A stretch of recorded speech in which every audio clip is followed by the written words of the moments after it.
हिसार की घटना को लेकर अब सियासत गरमाने लगी है। भिवानी पहुंचे दिग्विजय चौटाला ने कहा कि अब हिसार में बड़ी लड़ाई शुरू होगी। इस मुद्दे पर वे अपने गांव, परिवार, पंचायतों, खापों और किसान संगठनों का समर्थन जुटाएंगे। उन्होंने ये भी आरोप लगाया कि आज भिवानी में पुलिस ने उनका पीछा किया। हिसार में छात्र आंदोलन को लेकर जेजेपी नेताओं और पुलिस के बीच विवाद सुलझने के बजाय लगातार बढ़ता जा रहा है, जिससे सियासी पारा और गर्म हो गया है। इसी के चलते जेजेपी ने 27 अप्रैल से हिसार में छात्र न्याय महापंचायत आयोजित करने का ऐलान किया है। इस महापंचायत का निमंत्रण देने के लिए जेजेपी के युवा प्रदेशाध्यक्ष दिग्विजय चौटाला भिवानी में बैठक करने पहुंचे।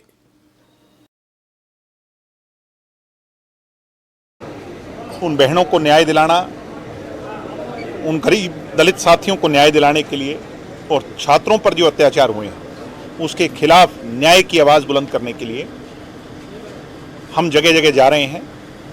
गांव दर गांव हमारे संगठन के लोग जा रहे हैं और डिस्ट्रिक्ट हेडक्वार्टर पर हम सब जो लोग जाकर सबको संगठित लामबंद कर रहे हैं। ये लड़ाई बहुत लंबी लड़ाई हो सकती है और इस लंबी लड़ाई के लिए कमर कसना बहुत ज़रूरी है। इसलिए मैंने अपने साथियों को आज ये भी कहा है कि वहाँ पर तैयारी से आना, ये सोचकर नहीं कि एक दिन धरना दिया और चले जाएंगे। बड़ा संघर्ष भी करना पड़ सकता है। सरकार की नीयत जो है वो बड़ी बदनीयती है।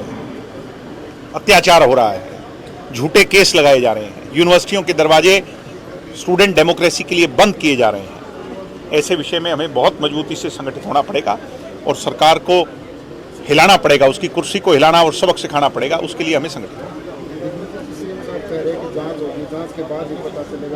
जांच से पहले एफआईआर तो होगी कि नहीं होगी सीएम साहब? 2 गमले टूटने पर एफआईआर हो सकती है तो बंदूक दिखाने पे एफआईआर भी नहीं होगी? ये कैसा हरियाणा है? एबीवीपी के कार्यकर्ता दिल्ली के अंदर यूनिवर्सिटी लड़कियों के कॉलेज में जाकर वो हल्ला करते हैं, कोई कार्रवाई नहीं करते आप लोग? हम तो वीसी से मिलने गए थे। आप पानी की गहराई को नाप रहे हो सीएम साहब। मैं आपसे आपका आदर करता हूं। आप ओबीसी के पहले मुख्यमंत्री बने हरियाणा के, आपसे उम्मीद है और हम आपका सम्मान करते हैं, मगर आप आपकी मंशा अनुरूप हमारी नीयत को जो नापने की कोशिश कर रहे हो, इसमें कामयाब नहीं हो पाओगे। मैं आपसे फिर प्रार्थना करता हूं, एफआईआर रजिस्टर हो, इन सब लोगों को लाइन हाजिर किया जाए और कार्रवाई हो। मुझे एक बात बताएं सीएम साहब कि जो डीएसपी रात की रेड की टीम को कमलजीत लीड कर रहा हो, एसआईटी का इंचार्ज वो कैसे हो सकता है? सुप्रीम कोर्ट के आदेश को तो आपकी पुलिस मानती है कि नहीं, कि उसको भी मानना भूल गई? जो 6 दिन तक भी आपने एफआईआर की कॉपी अपलोड नहीं की, कहां से न्याय की उम्मीद करें आपसे? जिस प्रकार से ने कहा, डीजीपी ने उनका नंबर ब्लॉक कर दिया है और सीएम साहब भी सरकार। अभी भी मैंने भिवानी एसपी को भी कंप्लेंट किया। हमारे आगे पीछे बिना नंबर प्लेट की बोलेरो गाड़ियां गुंडागर्दी करती हुई चल रही थी। आज की बात है, आज की घटना है। मैंने अभी एसपी साहब से पूछे आप, मैंने एसपी को कंप्लेंट दी है और रिटर्न में भी अगर वो चाहेंगे तो मैं भिजवा दूंगा। उसकी कोई वीडियोग्राफी हमने कराने की कोशिश की। बामला गांव के अंदर घुस गए वो लोग।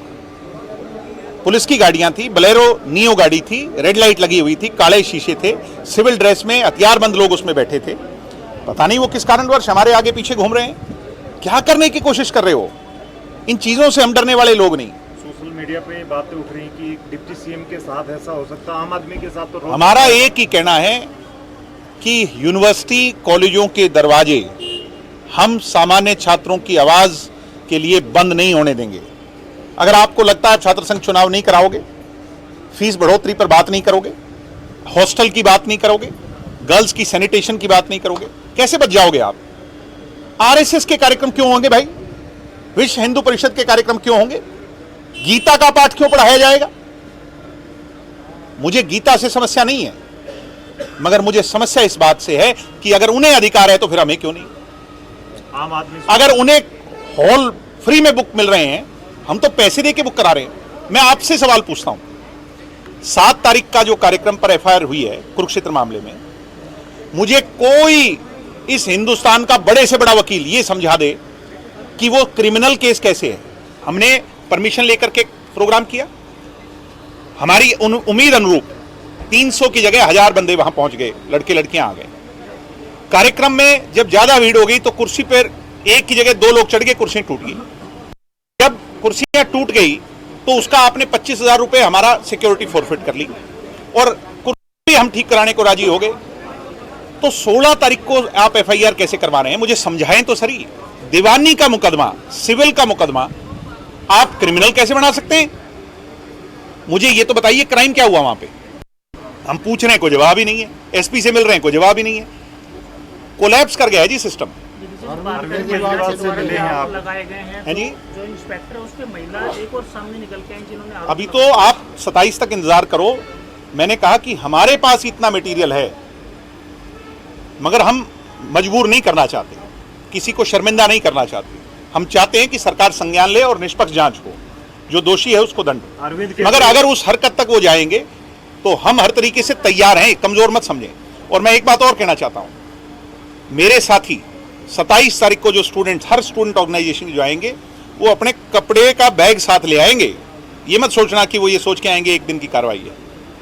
हम लंबी लड़ाई के लिए तैयार हैं और हर तरीके से तैयार। अरविंद केजरीवाल से मिले हैं क्या? कोई तीसरा मोर्चा खड़े? अरविंद केजरीवाल जी से काफी लंबे समय से मिलना ड्यू था, उसका इस विषय को जोड़ना गलत होगा।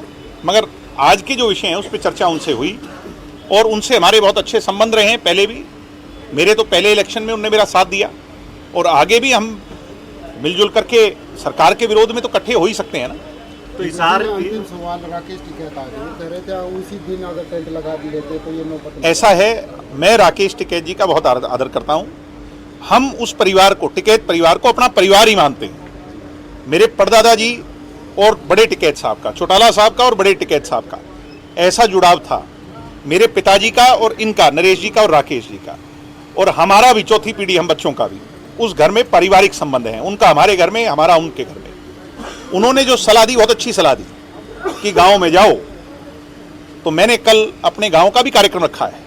मैं उनकी सलाह पर अपने गांव में जाऊंगा और अपने गांव की 36 बिरादरी के लोगों को भी इकट्ठा करूंगा और उसके बाद इकट्ठा कर सहमति बनाकर फिर उनके पास भी जाऊंगा।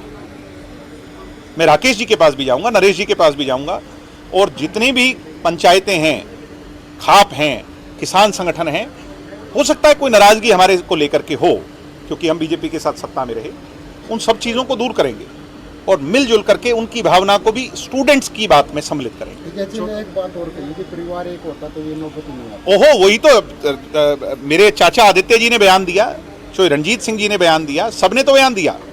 आपने मेरी चाची सुनैना जी का बयान सुना, हमारे परिवार के मुखिया चोई रणजीत सिंह जी, उन्होंने भी कहा ये गलत हुआ, दुष्यंत जी के साथ भी गलत हुआ, विद्यार्थियों के साथ भी गलत हुआ। और कल मैं गांव में जाऊंगा, मेरे चाचा ताऊ बड़े छोटे सब होंगे, मैं उनसे राय करूंगा और उन सबको भी इस भावना से जोड़ूंगा। ऐसा है, हम सबको बुलाएंगे। जब गांव आ जाता है तो सब हो जाते हैं। ये बात मैं फिर कह रहा हूं कि 27 तारीख की पंचायत को दुष्यंत चौटाला के केस से मत जोड़िए। दुष्यंत के साथ जो हुआ उसकी लड़ाई हम अदालत में लड़ेंगे। हम 27 तारीख को उन बच्चों को न्याय, जिनको ये घसीट के लाए हैं, जिनको जाति सूचक गालियां दी हैं, उन दोनों बहनों को जिनकी आवाज सामने आई है, उनकी आवाज